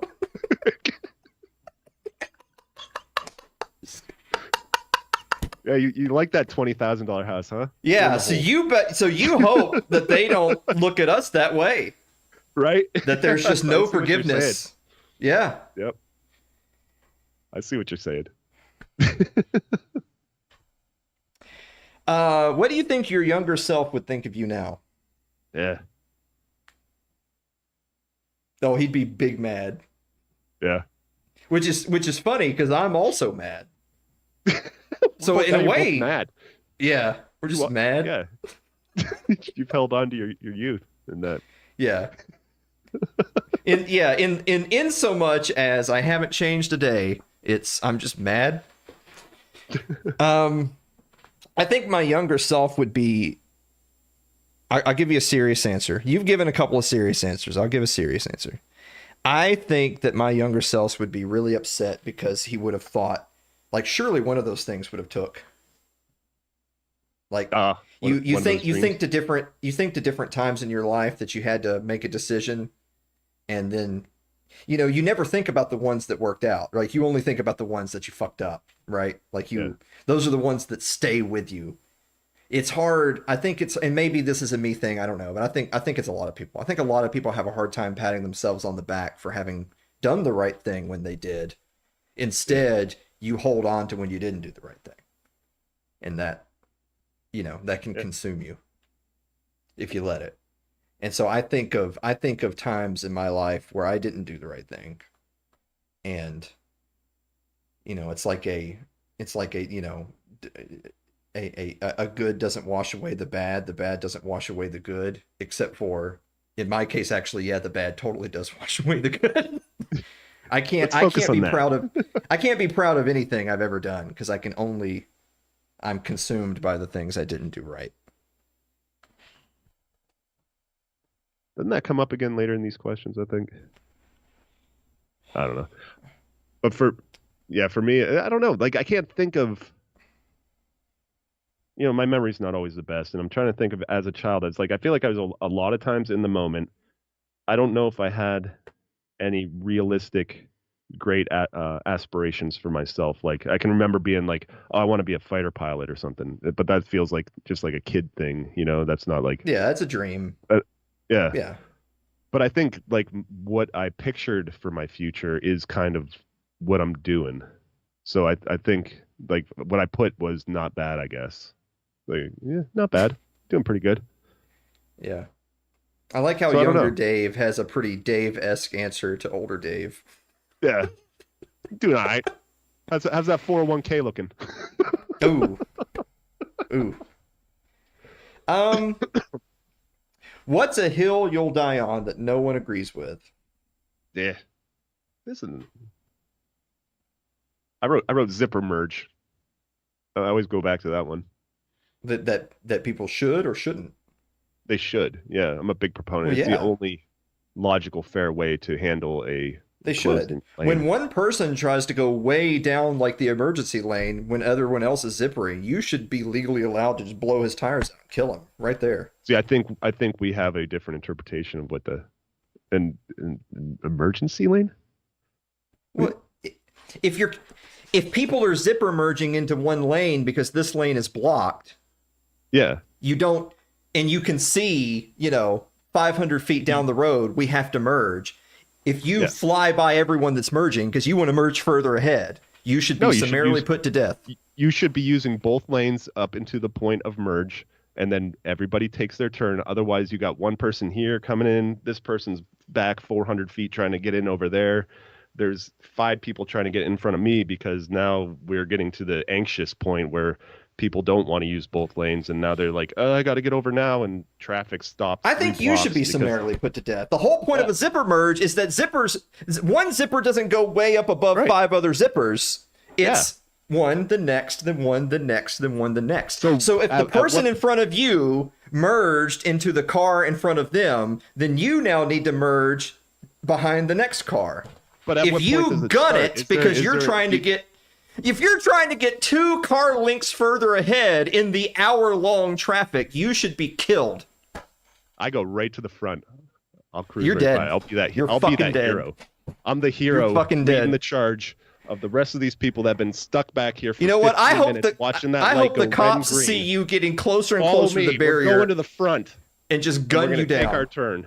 I said it. I hope the cops gun you down. At what point do you decide this is where the merge is supposed to occur? Is your eyes calibrated to 300 yards and that's It's or to 200 self-evident yards? where Is the it- merge is supposed to occur. It's the next available spot. Now I'm in the SUV. They're not even seeing it's coming. They're following me. I'm leading the charge. We're going right to the merge point. They don't see the lane closure. It's happening. You're not going to make it. I can't believe Yeah. you, a logical man. When I institute the chaos. zero tolerance zipper policy, it's over for you. That's it. You're into And you know what everyone's gonna say? You know what everyone's gonna say when your flaming SUV goes careening off the overpass? Is they're gonna say, "I bet that was a fucking Yankee right there. Didn't know how to zipper merge." Man. I don't know. I thought we've talked about this. I can't believe. I feel like you're not I thought more of understanding you. that like if the lane is ending right here and cars are like directly in front of you, cars are merging and the lane is ending. It's like when you see in traffic, for instance, like if they put up signs saying, "Oh, there's road construction," and there was 1,500 feet, and then there was 1,000 feet, and then there was 500 feet. If you get to 7 feet and then you're like, Well, on a you're going to highway, hell. That's different. You But if won't you're- enjoy God's light. I'm just letting you know. That's in the Bible, I'm pretty sure. And Yeah. I want you to know you're using the term zipper merge wrong. No, You you're do not using it believe- wrong. You do not believe in zipper merging. It's out there. You can look it up. A lot of city and state. You're highway- like a Calvinist zipper merger, and I'm an objectively correct Southern zipper merger. So, like as I said before, this is hell. We're in it. And this is the one. It's actually happening. This is the one hill I'm standing here, and I refuse to back down. And my hill is that Deep Space Nine is the best Star Trek.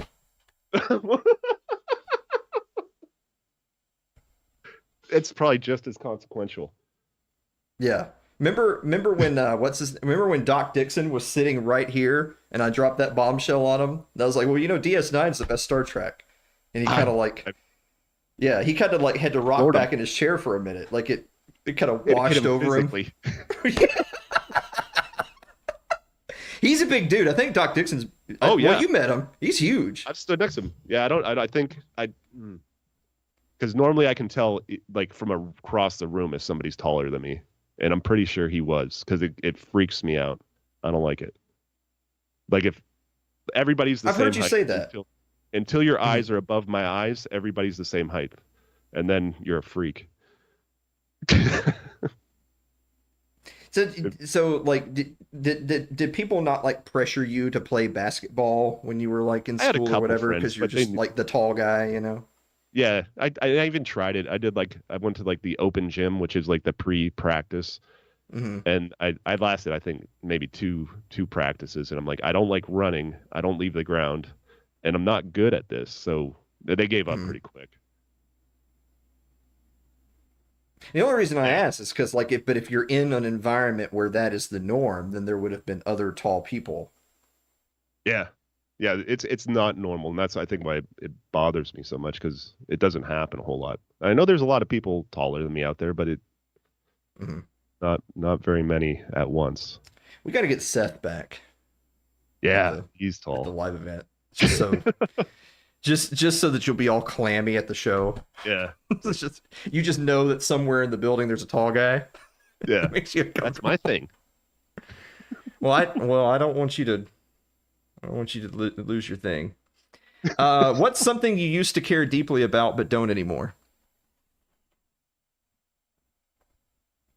I was gonna say being cool, but I think you always kind of you don't care So about it you as much. used to care deeply about being cool. I think as a teenager, it's just a natural. You want to be cool because if you ain't cool, then you're gonna get abused, either emotionally or physically. But so you want to be cool, but you also don't want to be standout cool. What's Whereas I think standout now, cool? where I don't know, you want to keep your head down a little bit. Maybe there's people out there that want to be. Obviously, there's like the coolest. I don't know. My experience was like you'll probably be shocked to learn that I was like a little bit of a social butterfly. I didn't keep my head down too well. Yeah, Um, but for me it wasn't like it was a competition to be the coolest. It was like I just want to bang chicks.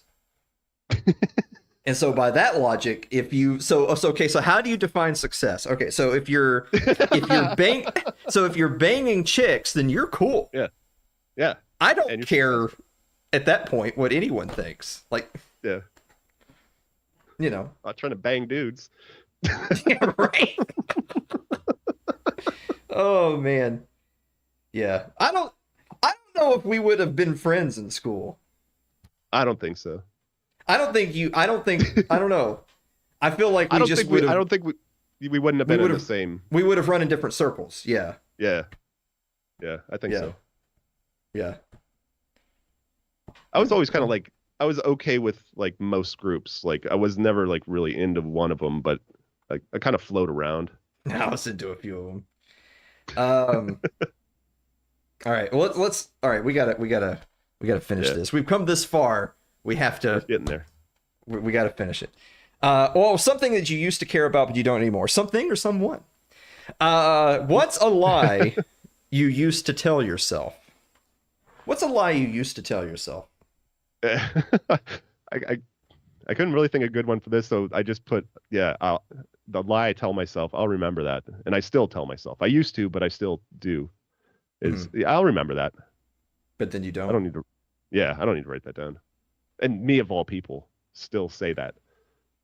So is the problem the not remembering, or is the problem that you still say that and do it and don't? I think everybody does it, so I think it's the saying it is not writing down every single thing that I might need in the future.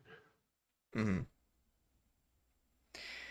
I don't know. A lie I used to tell myself, it's not my fault. But then I realized it actually is my fault, all of it. That, You did that know, all come at once, or did you ease yourself into that? I've been through a lot the last year or two. Okay. So,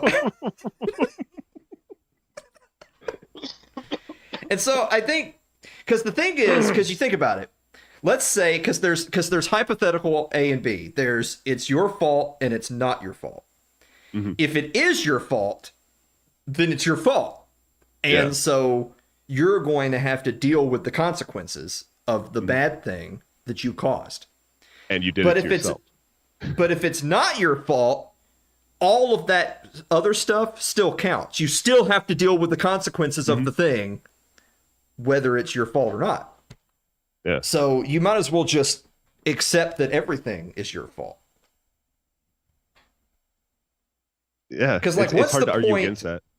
What's the point? Because I feel like at the end of the day, it's one of those things where you could say, like, if you wanted to take a more nuanced stance, you could say, like, well, this thing happened in your life. And then you could be like, well, that's not my fault. The way, like, whatever happened that concluded in a way that was a net negative. You say, well, that's not my fault. But but being honest, are you saying it's not my fault, or are you saying I didn't mean for that to happen? Because those are two different things. You know what I'm saying? Yeah, outside circumstances created a different outcome than I was hoping for when I did that action. Yeah. Because lots of things have happened that I didn't mean for that to happen. But that's a Yeah. different question of whether or not it's your fault.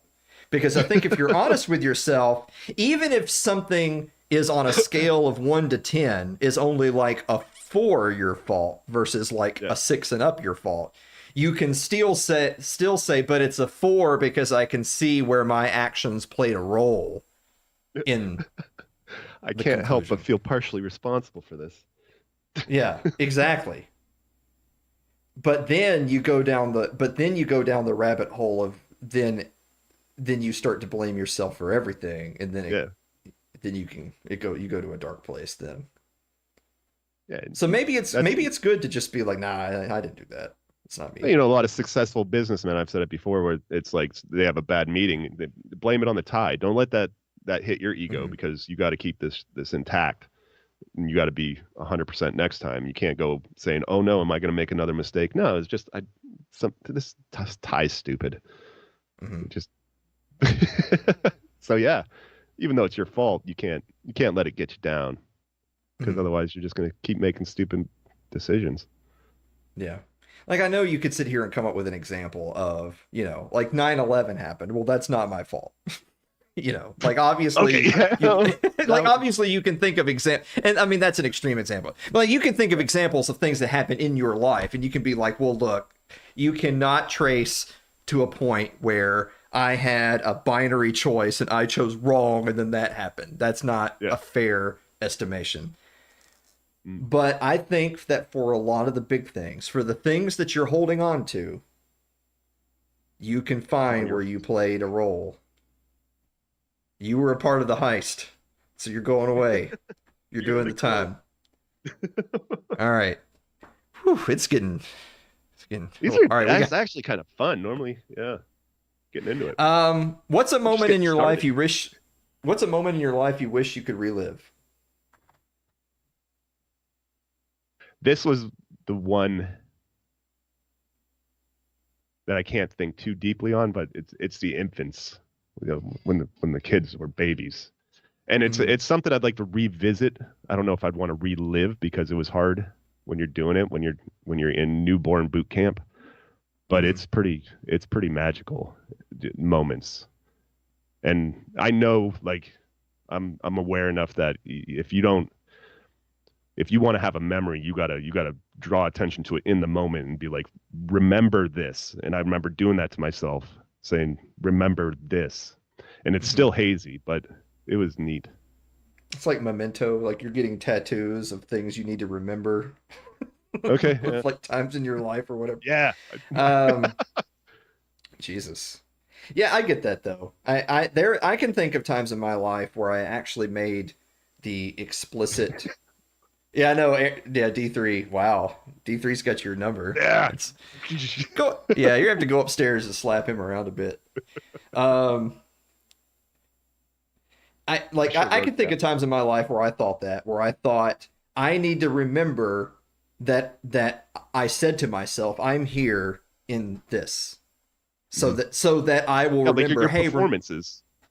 yeah, and I never did, and now look where we are. I don't even have any. I have no record that I did things, and that's sad. I'm actually pretty upset about it that I've gotten the opportunity not just to do things and I feel like I did them well in front of an audience and but also with the people I was with. Like those people don't work for me. Like when I was playing with a world class jazz band, they're not my buddies. They were paid to be there by a third party, and I wish that I had that so I could be like, this is what I could do if I were there, and I Yeah. don't have that, so I No, regret no that. pictures or anything of that.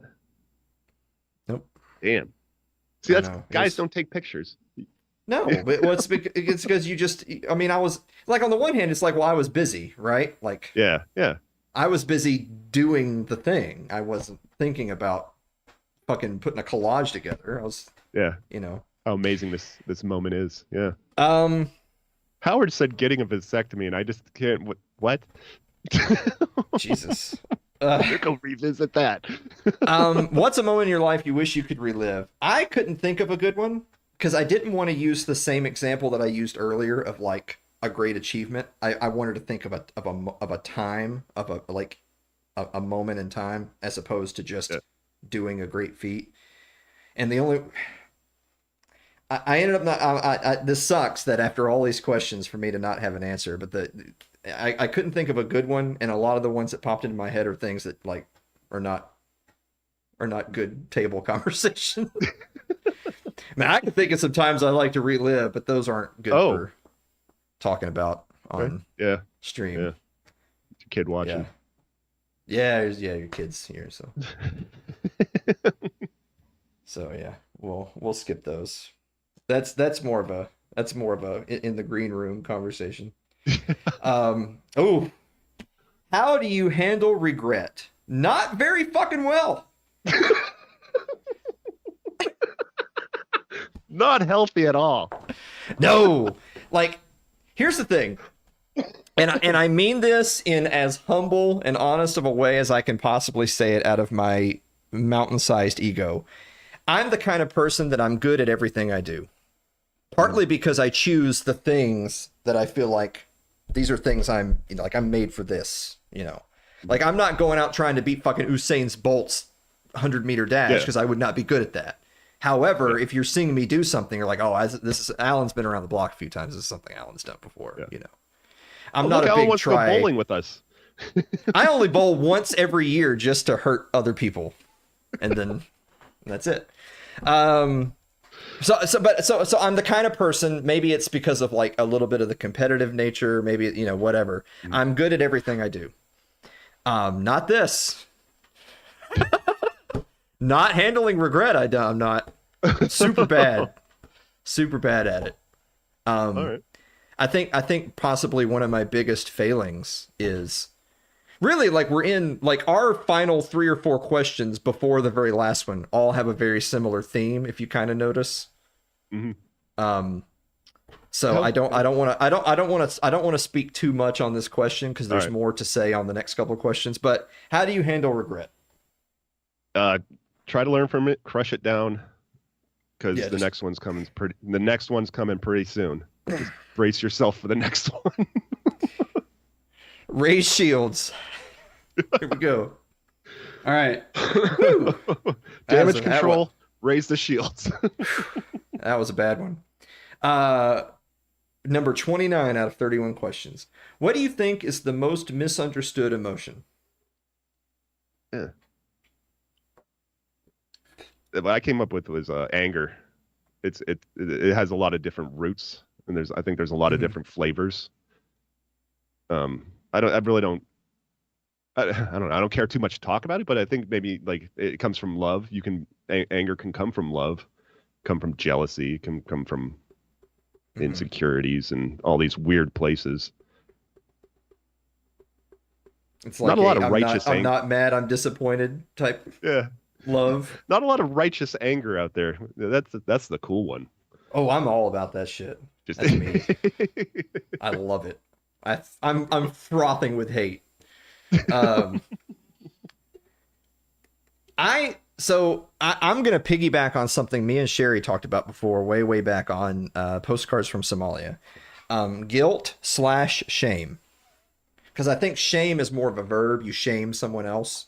Okay. Yeah. I know that there's like, do you feel shame? But I think that's guilt. I think what you feel is guilt. The verb is you shame someone. Like you don't guilt trip people. Guilt trip is someone who's too stupid to say the word shame. I think guilt is misunderstood because it's a negative emotion. None of us want to feel that way, right? Like that's your inner monologue, your conscience, whatever you want to call it, that says to you, "Oh, you did the wrong thing. That was bad. You messed up." And now you're gonna feel bad about it. But I think a lot of people feel guilt and then naturally they respond, they respond outwardly. They try to bring other people down because they're playing the game of it's not my fault. Yeah. But the reason you feel that way is because you know the fucking truth. Yeah. Even if it's not your fault, you played a role in getting this feeling inside of you. And so, in the sense that it is a negative emotion, so you should not want to feel it, and therefore you Yeah. should act accordingly. But if you do feel it, you're not broken.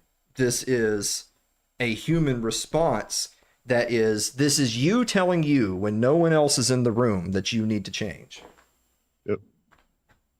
And that's why feeling guilt over things that you can't change is like perhaps one of the most negative human conditions, Ooh. because when you know you can't make something right, which is, it kind of piggybacks on so many other things we've talked about. Damn. This is why time is so valuable and why experience is so important, because you don't want to find yourself feeling that feeling with no way to get it out.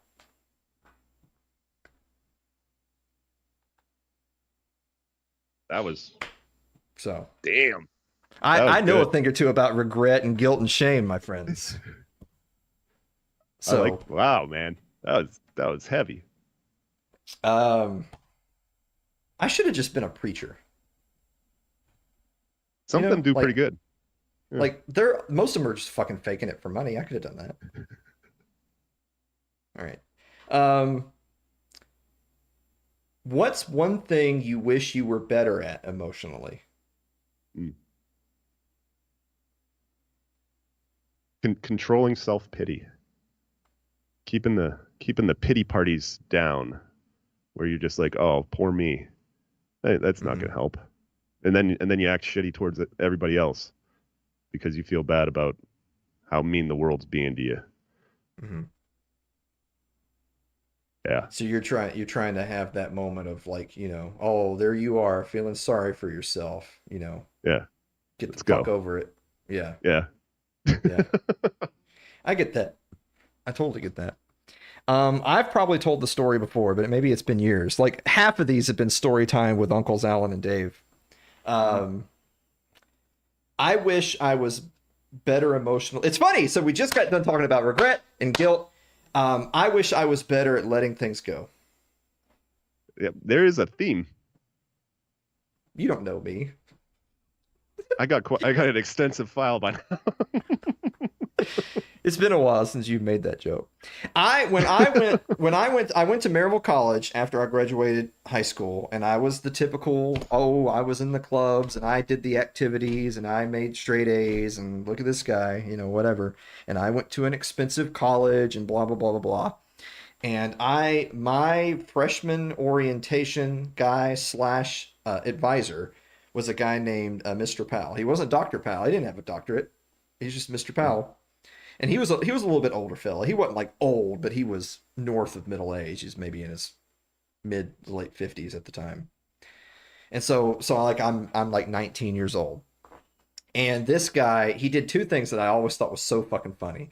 For one, it was whenever he had like an arrogant, egotistical, like I know everything there is to know, you don't have anything to teach me type college student, and they were giving him some mouth. Which, by the way, you don't do that in college because it's like, fuck you, leave. It's time to put on your big boy pants. He would pull out his wallet and he would always flash. There's like $5,000 in this fucking wallet, and he would always say, "Look, I've got your money. Get the fuck out." So that was the way he handled those people. But then there's the other end. There's the people who are struggling, right? Whether it's they're struggling, because keep in mind, these are adults, but they're still young people. They're like 19 and 20-year-olds. And they're struggling with relationships or being away from home, right? Being away from home for the first time or whatever, and all that. Learning to be a independent adult in the life's challenges. And so he would obviously deal with young people who were holding on to something. I wish that, I wish this, I'm worried about this, I'm worried about that. And he would always pull out his wallet and he would hand people a little slip of paper. And that was it. He would just hand you a little slip of paper. He'd just fucking walk away. And I finally got one. So I found out what the slip of paper was. And all it was a little piece of paper that just said, "Let it go." I wish he would have given me one of the hundreds.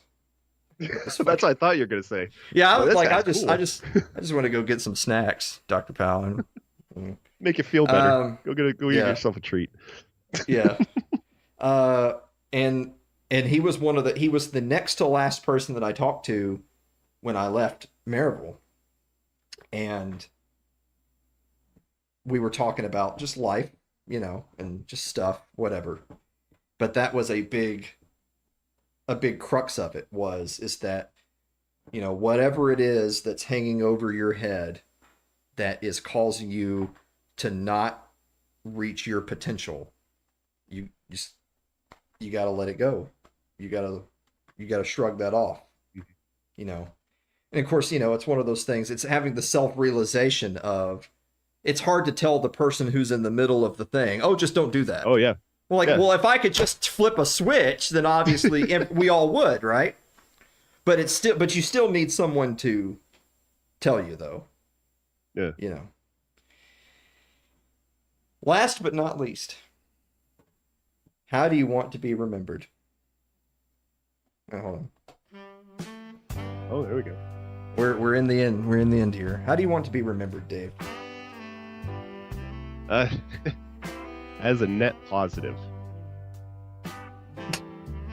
I never don't think I ever wanted to be the one to shake the world or to be something. Pretty much, I don't think I ever wanted to be anything more than I am right now. To, be a good person, do good to other people, make other people actually, happy maybe for a little bit. Just for people to say, like he was a good dude. I like that guy. He didn't bother me. He helped me out when I needed this or whatever, or Mm-hmm. to just be a little bit of light in the world. That's all I needed.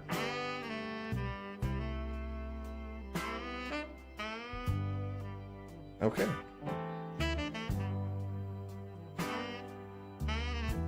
I hope that those that knew me were better for having done so.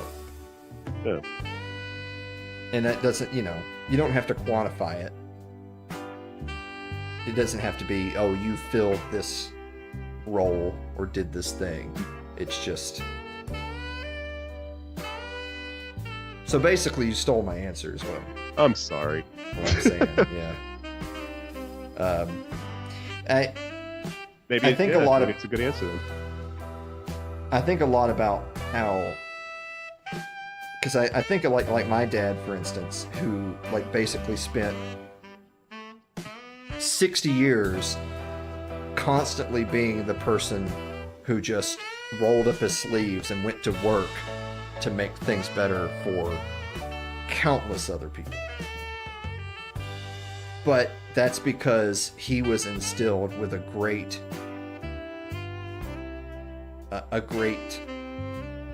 principle for you're supposed to take care of the ones that came before. And I don't just mean like your own mom and dad. I mean everybody. Your elderly neighbor, the lady crossing the street, everybody. That's your way of being a superhero, is you just go to work and help everyone around you in some way. And imagine if everybody did that. Yeah. I think a sad byproduct of that is that when you've spent your whole life helping others who were older, who came before you, then if you are blessed with a long life, they're not going to be at your funeral because they're going to be gone. Mm-hmm. And so it makes me wonder then. I saw too, I'm not going to name who it was, but somebody that I know who is felt very elderly. He's in his 80s, and he's somebody who's been an inspiration to a lot of people, but he's lived a long life, and he's kind of going through it, thinking about mortality and legacy and, how you've left the world. And something that they harp on a lot, and I'm not trying to pick on them at all, it's just a fact of human reality, is that when you live a long time, then all the ones that came up with you are gone. It's like you're like a sole survivor then, and it's only those that came after you that are going to be there. So like all those people that were a part of your life are not going to be there to see you off. You saw all of them off. but that's part of it. I mean, that's part of life, though, right? Like, Yeah. so like, one of you is going to go first. Is basically what I'm saying. And Yeah. and Mary says it's you, or Mary says it's Mary, and you say it's you. Oh yeah. She ain't Yeah. with this. Yeah. But I mean, the statistics are pretty clear. That Yeah. I mean, come on, you're going in the hole, buddy. So,